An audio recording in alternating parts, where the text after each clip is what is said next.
In this video I'm going to cover two Call of Cthulhu games at once, one of them being Shadow of the Comet and the other Prisoner of Ice. The reason behind this will become clear later on in this video. Both games were developed by Infogrames in the mid-1990s, with only 2 years between them, with Shadow of the Comet getting released in 1993 and Prisoner of Ice in 1995.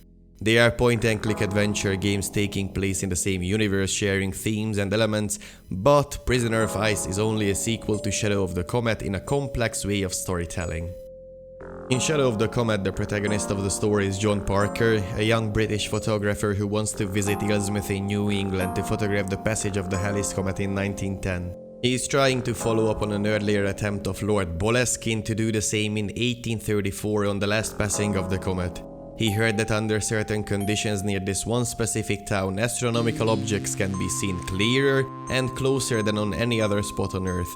But since we are talking about the Call of Cthulhu game, of course he went insane and spent the rest of his life in an insane asylum. John Parker, after reading Boleskine's papers and tragic accident, decided to do what any clear-minded person would do and stay out. No, of course not. Since people do dumb things in video games, he decided to follow up the story. After Parker arrives in the port town of Elsmith, he follows the same path Boleskine did 76 years ago based on his diary from that time. Nearly everyone he tries to talk to regarding the case is either dead or crazy in the current year, but he is reluctant to give up finding the answer to this mystery. From the 3 days John spends in Elsmith, the first one feels like the most normal, with only having to deal with unfriendly townsfolk, a serial killer who looks like Jack Nicholson from The Shining, and a strange ritual in the middle of the woods led by a Native American sorcerer Nerakamus worshipping the Great Old Ones. The second day is spent trying to forget what you have seen in the woods and developing the photos you made, only to discover the hideous truth immortalized. You rush to your only friend in town, Mr. Jug, only to find him dying on the floor. He tells you about the call to the Great Old Ones and the need to stop their return to our world. He offers you the Necronomicon so you can stop these things to come. You also learn of Jonas Hambleton, a sailor who lived in the city during the previous passing of the comet. He sacrificed his wife to the old god Dagon in exchange for power, and then tried to do the same ritual 76 years ago that they are trying to do now, but Lord Boleskine stopped it. The families of those involved still live in the town to this day, with the son of Jonas leading the cult, but Jonas isn't that either. He lives in the catacombs beneath the graveyard where you have to defeat him, but he turns into a giant slug monster and just drives you away. On the same night you decide to defeat all 4 big families worshipping the Great Old Ones: Tyler, Arlington, Coldstone, and the Hambletons. With the defeat of the last one, old Jonas dissolves while crying out to his masters. Cthulhu! Dagon! Yod! Savo!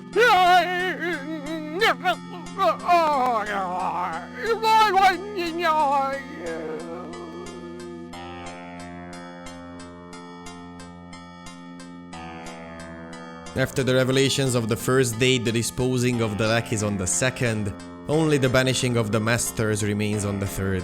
First, you kill off the sorcerer Nerakamus, where Obi-Wan Boleskine appears in the ghost form to tell you about what is needed to be done. Then you seal the tomb through which Dagon wants to invade our world, close the portal so Cthulhu cannot enter, and after finally taking that goddamn photo of the comet, you finish up with banishing Yog-Sothoth back into outer space.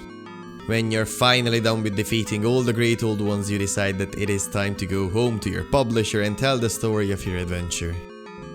Well, Mr. Griffith, what do you know of Cthulhu? With the start of Prisoner of Ice, a time jump has occurred from 1910 to 1937. The story starts out during the run-up to World War II, during a rescue mission named Operation Polaris close to the South Pole. The HMS Victoria comes upon stacks of cargo crates while rescuing the Norwegian explorer Björn Hamsen and then boards them upon the vessel. You play as Ryan, the thickest American lieutenant in the British Royal Navy.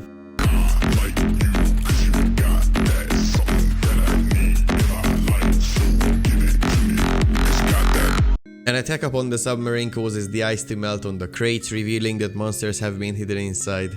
One of these, called the Prisoner of Ice, takes the good Captain Lloyd in his cabin for some tentacle porn, making Ryan temporary admiral. You learn that Hamsen is losing his mind and speaks seemingly gibberish, but decide to make a recording of it nonetheless. This happens to be a great idea though, since his fever dream babbling turns out to be an incantation to banish these prisoners back to where they came from.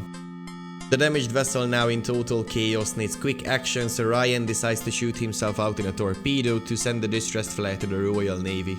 After being brought back to Edward's base on the Falkland Islands, Ryan gives a report on what happened to Operation Polaris. Meanwhile, Björn Hamsen is placed in the infirmary to finally rest from his imprisonment, and he's a monster.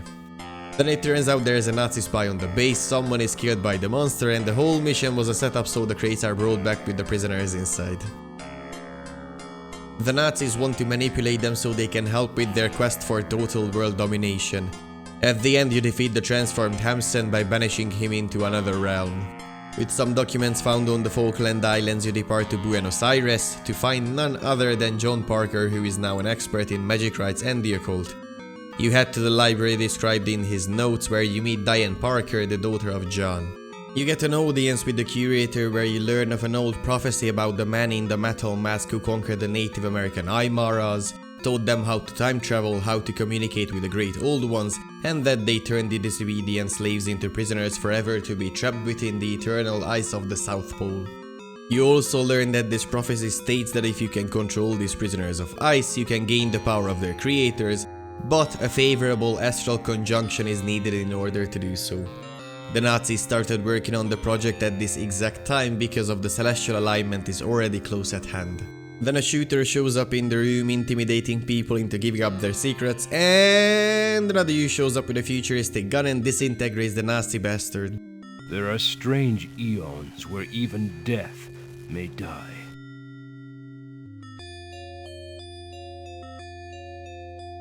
After that, you make your way to the top of the library with the zero help which Diane provides along the way. You defile some classical works of art and then get captured by the enemy.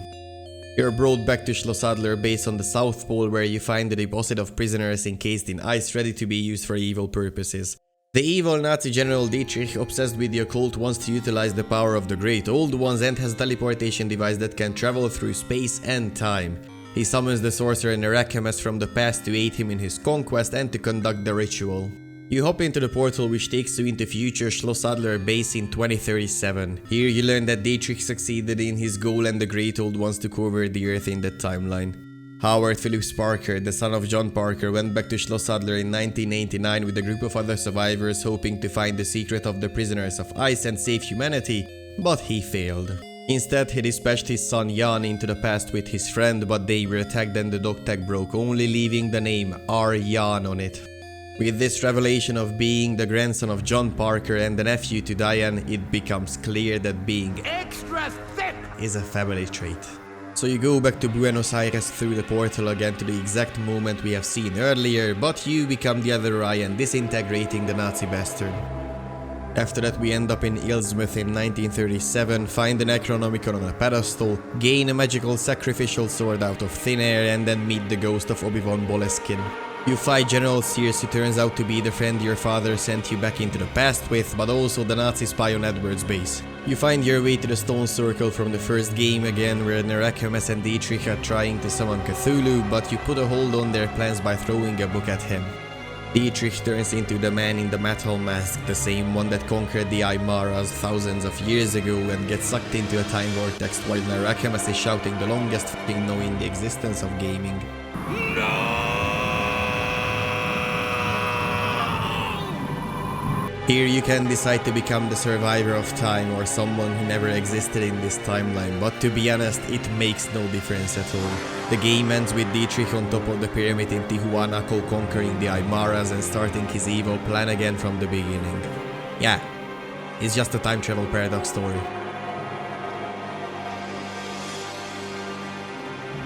I would like to preface this part with the fact that I don't like most horror games or movies, but I love reading it, especially the works of H.P. Lovecraft, the father of the whole Cthulhu mythos. I especially love cosmic horror, which emphasizes the unknown and the fear of the unknown. It is about the confusion of confronting beings beyond our comprehension and the dread we feel upon realizing humanity's cosmic insignificance. With the two games in mind, I have to say that sadly Shadow of the Comet only mildly upholds the tension, while Prisoner of Ice fails to do so entirely. One of the best things about Lovecraftian horror is not knowing what the monsters look like, or only very late when the tension has built up so much that understanding the not understandable is acceptable within the narrative. Prisoner of Ice goes around it in the first 5 minutes of the game by showing off the eponymous prisoners. Sadly, not only they are not unknowable horrors, but they are not scary at all. Shadow of the Comet tackles this topic a lot better in my opinion. During the first day in Innsmouth, apart from annoying people and a very vague ritual at the end of the day, aside from tension, nothing is shown. It is only during the end of the second day when we start seeing these elements show up. Maybe it is because of the overused 3D ice monster models in Prisoners of Ice that it feels less impactful, but the pixelated slug monster from day 2 of Shadow of the Comet is a lot more frightening even with its 1 minute of screen time.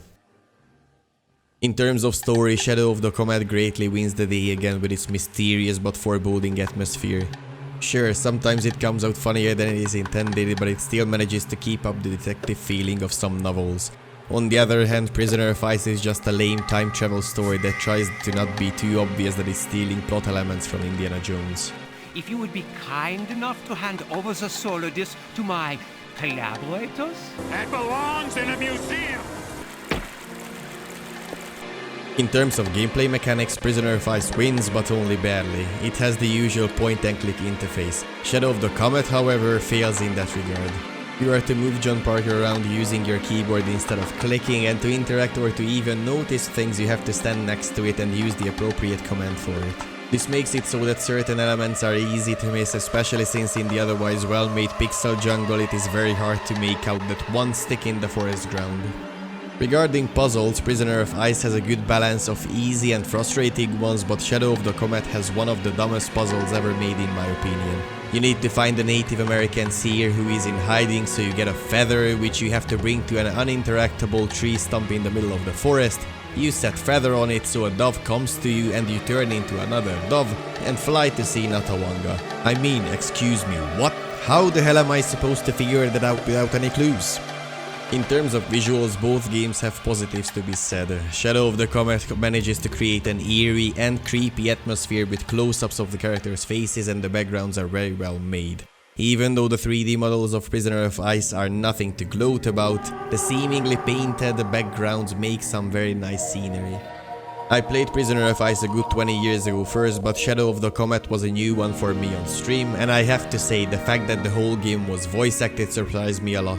Sure, it may not be top tier, sometimes even being hilariously bad, but a point and click adventure game to be fully voice acted in 1993 was a very new thing for me. Cthulhu!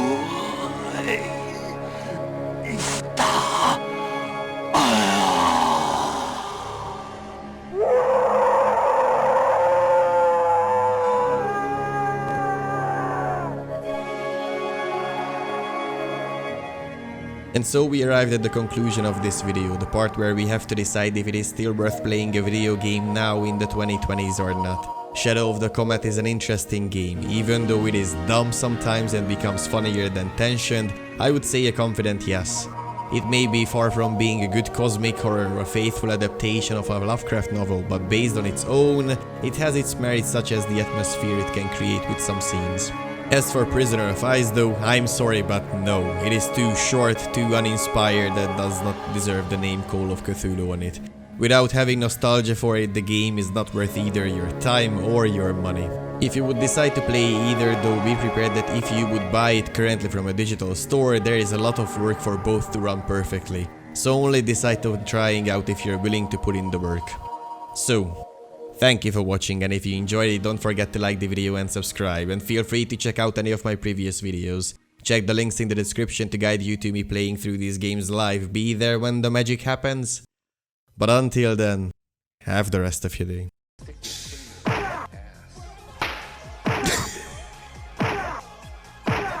Fuck those S-slap sounds with this song.